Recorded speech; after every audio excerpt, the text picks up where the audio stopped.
तो hello guys, कैसे हैं आप सभी। उम्मीद करता हूँ बहुत अच्छे से जी रहे होंगे। मैं हूँ रॉकी रजक, आपका एजुकेशनल ट्रेनर जो देता है आपको एजुकेशनल ट्रीटमेंट। सो बच्चों, मैं आपको ट्रीटमेंट जो दे रहा था, लाइट चैप्टर का ट्रीटमेंट दे रहा था, चैप्टर 10 क्लास 10 का लाइट का ट्रीटमेंट दे रहा था, जिसमें हमने बहुत सारी बातचीत ऑलरेडी कर चुके थे। लास्ट क्लास में हमने साइन कन्वेंशन सीखा था, आज उसी साइन कन्वेंशन को इम्प्लीमेंट करना सीखेंगे। आज हम मिरर फॉर्मूला के बारे में जानेंगे और इसके अलावा मैग्निफिकेशन के बारे में जानेंगे। सो सबसे पहले मिरर फॉर्मूला। सो देखो, मिरर फॉर्मूला क्या होता है, ध्यान से देखना। मिरर फॉर्मूला में आपका जो है, ये हमारा मिरर है, समझ लो एक बार।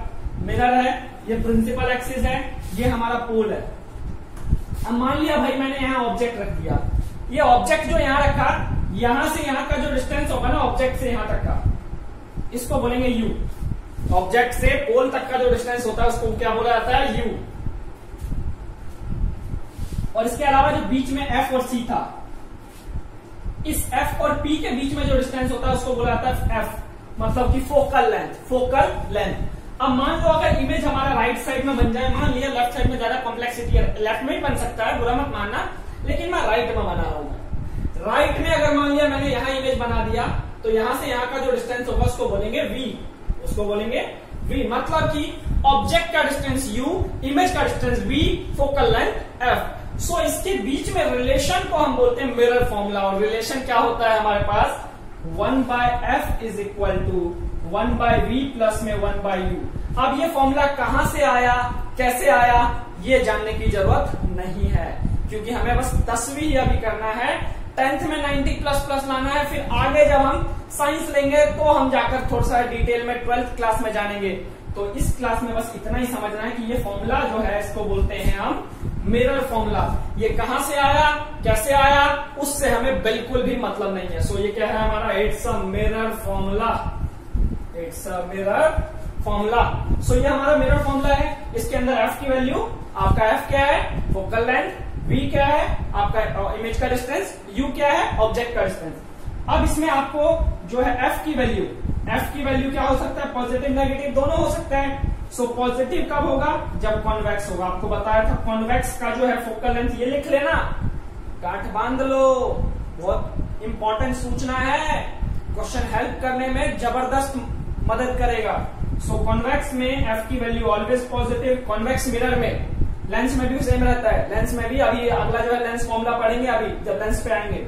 और इसके अलावा ये जो कॉन्केव में ये होगा नेगेटिव, कॉन्केव में नेगेटिव, कॉन्केव में एफ की वैल्यू ऑलवेज नेगेटिव। इसके अलावा यू की वैल्यू तो हमेशा नेगेटिव होता हुआ रहा है, यू की वैल्यू हमेशा नेगेटिव, कभी भी पॉजिटिव नहीं रहेगा यू की वैल्यू। अब वी का क्या है साहब, वी का भी तो कुछ बताइए। सो देखो वी का क्या हो जाएगा बच्चों, वी का हमारे पास दो मिरर है, कौन कौन सा, अरे बोलो भाई कौन कौन सा, कॉन्केव और कॉन्वेक्स। सो हमारे पास पहला जो है कॉन्केव, दूसरा जो है कॉन्वेक्स। तो भैया कॉन्वेक्स के केस में अपनी आदत डाल लो, ऑलवेज पॉजिटिव। कॉन्वेक्स के केस में हमेशा पॉजिटिव वी की वैल्यू। ये मैंने लास्ट क्लास में भी समझाया था, अगर आपने नहीं देखा तो एक बार फिर से डिटेल में देख लेना। और कॉन्केव के केस में भैया पॉजिटिव भी होगा और नेगेटिव भी हो सकता है, दोनों हो सकता है।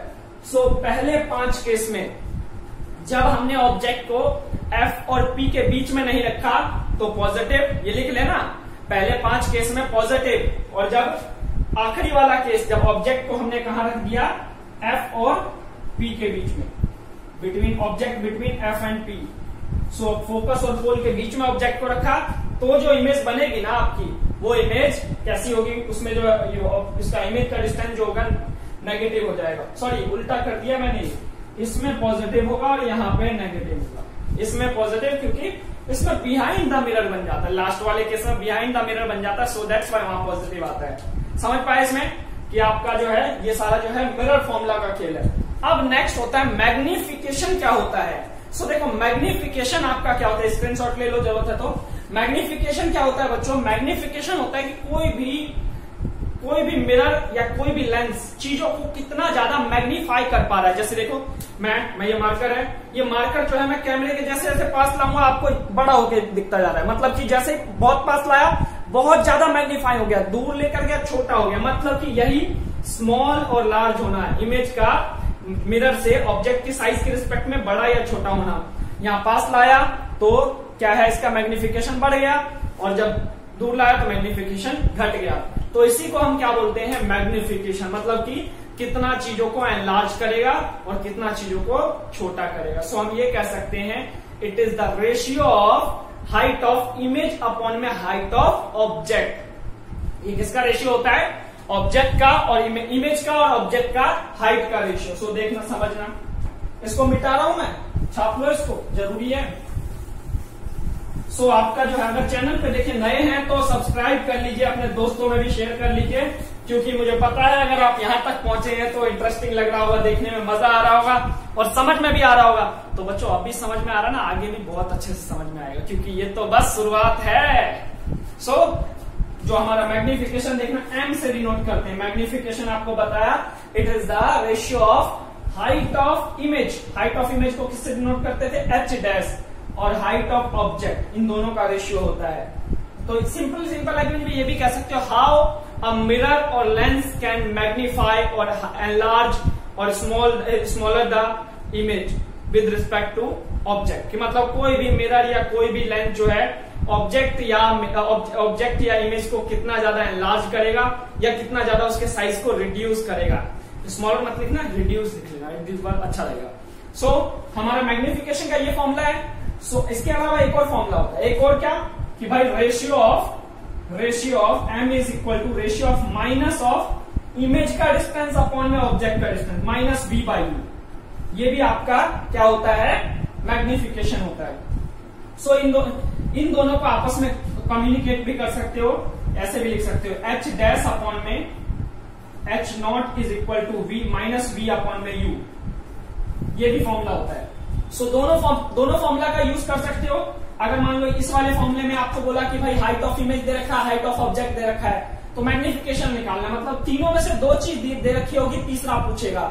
सिमिलरली नीचे वाले में भाई तीन चीज दिया होगा और एक चीज पूछेगा आपसे, तो ऐसी कंडीशन आती है तो ये वाला फॉर्मूला भी आप यूज कर सकते हो। और इसके अलावा एच डैश की वैल्यू जो है, हाइट ऑफ इमेज आपका जो है बताया था, पॉजिटिव भी होगा नेगेटिव भी होगा। पॉजिटिव कब होगा, जब इमेज जो है वर्चुअल एंड इरेक्ट है। वर्चुअल एंड इरेक्ट है तो हमारा जो है ये पॉजिटिव, और रियल एंड इन्वर्टेड है तो नेगेटिव। और height of image always positive, height of image तो ऑलवेज पॉजिटिव, क्योंकि एक्सिस के ऊपर होता है। सो बच्चों मैग्निफिकेशन की वैल्यू अगर नेगेटिव आ रहा है, मैग्निफिकेशन की वैल्यू अगर नेगेटिव आ रहा है तो हमारा इमेज कैसा है, real and inverted. So magnification को देखकर भी आप नेचर ऑफ द इमेज बता सकते हो।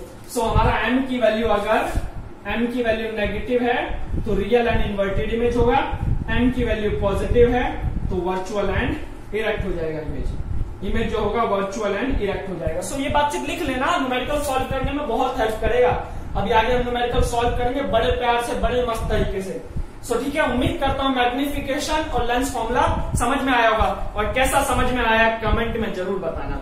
तो आज के लिए इतना ही रखते हैं, फिर मिलेंगे अगली सभा में, तब तक के लिए दुआ में याद रखिएगा। Goodbye, take care.